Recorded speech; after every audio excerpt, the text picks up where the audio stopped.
How much does Marino think he owes you and Richard? I don't think he owes us anything. And it was our pleasure to block for Dan. Dan was all-time great quarterback, and great guy, treated us well, and made our jobs a little bit easier, to be honest with you. Okay, he got rid of the ball quick. Yeah, it worked well for him. It was a good relationship. You guys were awesome, though. Well, thank you. We appreciate that. Tim Reddy right there for you. Well, we have the rest of our Finsiders crew for today. Our new host, our new old host, or whatever you want to call it. What are you still a rookie. Yes, that's fine, yeah. So no hazing, please, no hazing. You already did that. How's everybody doing? Great, right. Tristan Jones, so the group is here. They have a little break on the show right now. You can take your questions. Fire away. Pictures. Fire away. What do you want to Go for it. You been up to Jersey lately? Last time I was up Jersey was this summer. We took our RV up there and just hung out. Okay. Went to Yogi Berra campsite with the kids for a week. Nice, and had a good nice. time, so, yeah. Well, the Warriors are doing well this year. They are doing pretty good, so. Yeah, good Happy for you. about that. I Wait haven't till I talked to see him. Watchong in a couple years, so. Okay, well, you know what? Who else came out of there?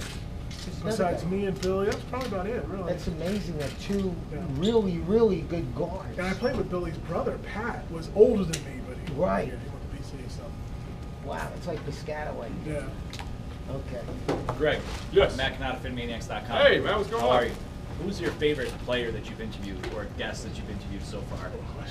Favorite guest. I mean, we had. Or all of you, actually. Yeah, I mean, I was fortunate enough the first week that I started on the show, we had pretty much who's who of the Dolphins organization. We had Dennis Hickey, Joe Philbin, Tom Garfinkel, Dan Marino in the studio. So, I mean, Marino is probably top the list as far as current players.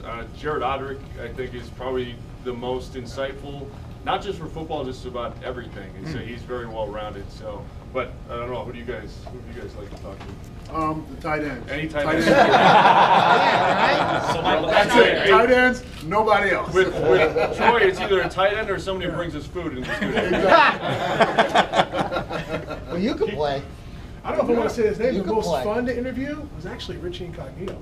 He was There we go.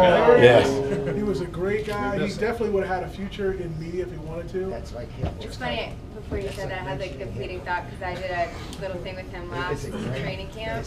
And I thought, oh, Richie he was fun. He was a good sport during that, but I'm going to say. But Richie took the time also to talk to all of us through the show as well. Yeah, That was a lot of fun. He was great. Are those your real ears? Yes.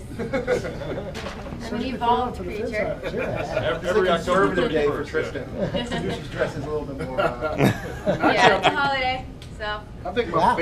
one of my favorite rookies to talk to is Jarvis Landry. Jarvis is awesome. Oh, yeah. I think he is, man, I mean, he's good off the field, but, you know, some of the things that he's doing on the field, and he's very conscious of a lot of different things, but he's so respectful.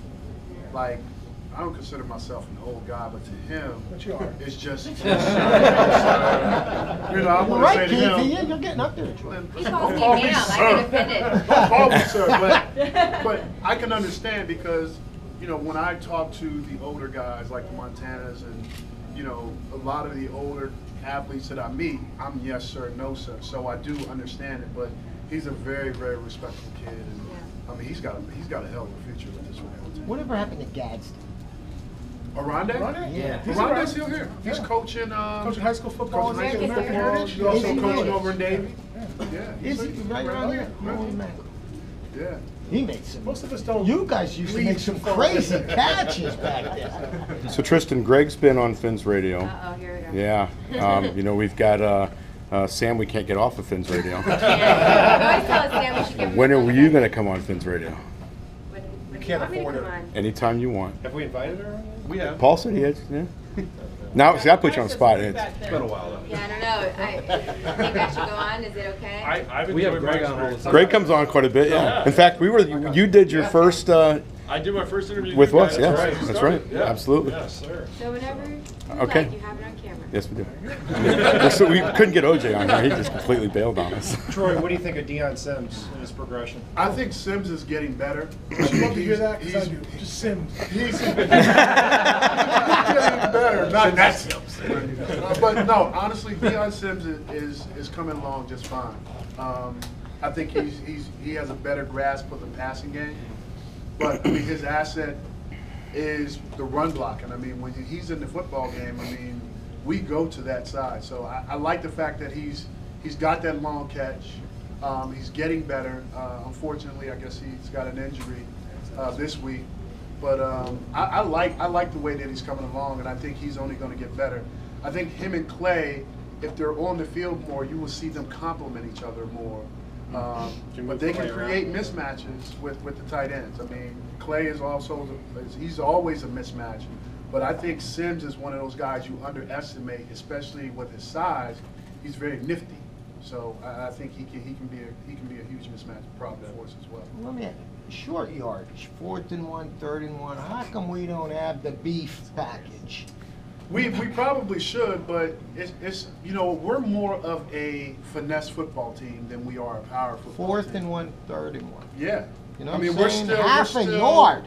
But you know what? It has nothing to do with the package. It has something to do with the guys who are blocking. Okay. You have to want to get that yard. But if they got 6 on 5, It doesn't matter. That's your yard to get, and it's their yard to stop you. So if you don't have the mentality, I don't care if they got 8 in the box and you got 5 guys, your mentality has to be, we can get a yard. But we're not.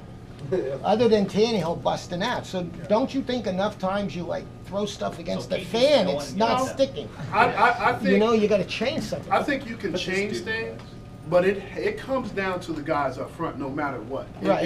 It comes down to an attitude, and and Keith will tell you, 4th and 1, that's our time. Like we saying run the ball on our side, and if guys are not saying that and they're not going back to Tannehill and they're not saying Philbin, it's our time. Put it on us. Well, then they Incognito the got problem. that yard. That guy was a Yeah. beast on the But let line. me How are elaborate. these guys were trying to Let me get? What can you elaborate. say to them about getting that damn So yard? let me elaborate on that a little bit. You know, when you're, you got to know who you are as an offense. Okay, I spent 8 great years here in Miami. I spent 3 in Washington. Every Friday we practice a short yard play. 3rd and 1, 4th and 1. I don't care who we were playing. We were running counter try. Everybody in the stadium knew it. We knew it. We were running it and we were getting it. That was the attitude in Washington. That's the NFC East attitude. We're not that kind of football team. We don't have that, I don't want to say commitment, but it's not the personality of this team. You don't have a package that it doesn't matter what they do, we're running a play, and we know it, they know it, and it's up to us to win it. We haven't got to that point yet with this particular package. Remember, it's a new offense. Everybody's learning it. Bill Lazor, first-year offense coordinator. The read option doesn't have that 3 tight end, pull the guard, block down. It's not in the playbook. But we're, you know, so honestly, they've got to figure this out, and they're kind of growing through it. But honestly, Keith, when I look at what Pouncey, I mean, I got excited a couple weeks ago when I saw Pouncey and Satelli pulling out on something. Right. So to me, it really comes down to our guys just wanting that yard. And like Keith said, it's all about the personality. We haven't found that play where you say, doesn't matter if you know it's coming, we know it's coming, but it's going to be successful. Okay, let me ask you this now. There are no coaches around here, right? No coaches? No Don Shule is coaching his team. What's its record? I'm not sure. I don't know. Who's his other coaches? You. Coach. I couldn't coach. You said we're a finesse football team, so why don't we run the naked bootleg? Ever. I think you're seeing more of Ryan Tannehill hold that read option. And But not even the read option, like the play fake and just have him stroll into that zone. Peyton Manning. Okay, let me ask you this question. The first time they run it and he gets his knee torn up, are we all going to question why they ran that play? Right. I'll be the first, Yeah, that's the But I'm saying battle. he's a slower athlete. You have to have a commitment to the run before you start play action. It doesn't matter, no matter what you do. If your commitment is not to the run, your play action game is out the window. Of course, but I mean, it's just Tannehill's a faster quarterback. Doesn't matter. You have to. They have to know that you're running the football, or think that you're running the football for you to get that naked for it to be successful. And I mean, they're 6th in the league in rushing, so they're kind of. I actually sat in on a film breakdown session with Coach Taylor, and he talked about that kind of specifically the run game. And it was interesting for me to see because he ran the film on watching the defense and how the defense was able to read the offense in Tannehill. And he set it up and he says, okay, watch Ryan run this play. So he ran the play, he gained like, I don't know, 30 yards, great run. He's like, so we said, let's do it again. It was successful. The second that they made that play call, they're at the line of scrimmage, they see a linebacker move over into space, they're like, okay, now Brian Tannehill's going to get blitzed, so they had to abandon the run. Right. So I think a lot of times, too, something that we don't see as fans, or, myself watching, is that, I'm not watching the defense so much to see that they're picking up on specific coverages just in case, but that's something that the offense knows that they're going to do and that they're watching for. The thing is, they haven't run it once yet. That's why I just It might even be a part of our game. Yeah. Exactly. I mean, that's a part of Peyton's game. Right. So you can't put what Peyton does into our quarterback. Our quarterback is getting to that point where he's getting better, and we're now focusing on his strengths. Right. Like the last few games, like the first few games, we didn't know. But the last few games, we figured, okay, that read option thing, that thing works. Like he's running the football, he's doing X, Y, and Z. So now this is the package that we should stick to. So I think it's more or less the confidence that the coaching staff is having in putting in those things that play to Ryan's strengths. Those are the plays that you're going to see. You can't say the Miami Dolphins can run this play if this other team is successful at running that play. So you have to look at the Miami Dolphin offense and their packages and what they're running and what they're successful. Just wish it was tried more or less, at least once. And If it's not our game, it's not our game. I think too, when you look at compared to last year, on 3rd and 4th and 1, now they spread the field out and give it to Miller. Miller will have the first down before he's even touched. He doesn't have to break tackles a lot of times. But the thing is, for me with Miller, I want to see once he get to that second level to run through those arm tackles. Yeah. And I want to see bigger gains. And he's getting there. I mean, it's happening. I mean, his confidence is gaining. But it's just something that it's gonna be one of those games where he's going to get through that second level, and then from that point on, you're going to see his confidence gain, and you're going to see people just bouncing off. Kind of like that Jacksonville run last week. Exactly. What's the biggest changes that you guys have seen in this team since Oakland? Since we went to London, it seems like everything is working a lot different for the I think Dolphins. Troy's talked about it. I think that Bill Lazor has matured in the fact as an offense coordinator and realized the strength of his quarterback and playing more to that strength. Instead of just throwing plays up and saying, hey, let's do this, they've narrowed their focus a little bit. I mean, the second half has been tremendous, but we're seeing now throughout the whole course of the game, short of sacks and those kind of things, where the game plan looks like it's more tailored toward the entire strength of the offense, whether it be using Jarvis Landry more, letting Lamar Miller run the ball early more. I think you're seeing the fact that they're comfortable as a group better coming through. Well, I mentioned earlier, against Jacksonville when we had the lead, Lazor's still throwing the ball in the fourth quarter. That was smart. I mean, because that was our strengths, and we kept the ball. We ran the clock down. It was just a great win. Okay, going down the list, is Tannehill the answer? I'll tell you at the end of the season. I believe in him, but I guess. I say yes. I think so, yeah. Okay. Troy, you mentioned that the team is still learning the offense. How long, on average, does it take for a team to learn a new offense? They're starting to gel right about the right time. I mean, you got to figure, at the right guard position, we've been pretty inconsistent. Now that Pouncey's there, now I think it opens up our run game because now you got guys that are pulling. I didn't read the first 3 or 4 games. You didn't see Samson Zatelli pulling out. You never saw it. So the second half, now you start to see once you got Pouncey back there, you're starting to see guys pulling out, getting down on those linebackers a little bit more. They're running more of those little bubble screens and hitting our running backs. So I think you're starting to see us become more versatile because of the offensive line play. I think as our offensive line gets better and our quarterback's confidence gets better, then our team starts to gel. You're always going to be behind on offense if you're bringing in a new system. The defense always is more of a reactionary game. But when you're talking about true learning, it's going to take a minute for this offense to come together. And it's coming together. Again, with Pouncey at that right guard position, I think you're really starting to see our offense open up. But more importantly, I think we are truly playing to Ryan's strengths. And I think when he has confidence, then the confidence of everybody else soars.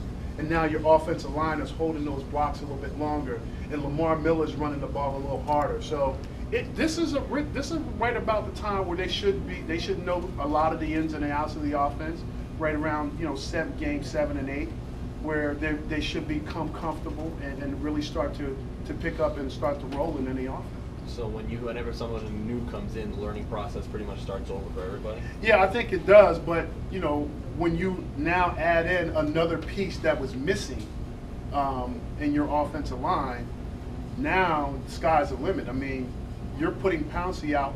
Pouncey is, even last year, was our most athletic, he was our most athletic lineman, and a lot of the times we were pulling Pouncey and Pouncey only on different plays. Yeah. Now you can pull Satelli, you can pull Pouncey, you can pull a lot of these guys, right, and our offense becomes a lot more dynamic. Is Dallas Thomas ready, or does he have to be ready? I think he has to be ready. I think he showed improvement from the Tampa debacle that we all witnessed, and we wondered if he can play in this league. Last week, I think he stepped up and really filled in admirably. I'm looking forward to seeing him if he's going to start this week or the next couple weeks. I mean, this month of November, we're going to know what this team is made of. It's particularly up front. I mean, the defensive lines these guys got to face is going to be a true test and test for this group. So, can Dallas Thomas play in this league? Absolutely. We were talking about it off the air. To be a guard in this league, you've got to be a technician. You know, in college, Billy Turner, great guy that can maul somebody. You can't maul in this league. You just can't. You've got to be a technician, and your vision has to grow from in college. You're looking at the man in front of you. You get in the trenches here, your vision is this way. It's not necessarily just this guy. It's a guy next to him. It's a linebacker inside. Sometimes it's the safety. It takes time for those young guys to learn that their vision has to more grow. than they got to go back on the air. We were talking about like a lot of play calling, and a lot of this offseason you brought in a lot of new technology. How has that helped the players? Have you seen the difference in the coaching staff using it? There's been a lot of questionable calling by the coaching staff.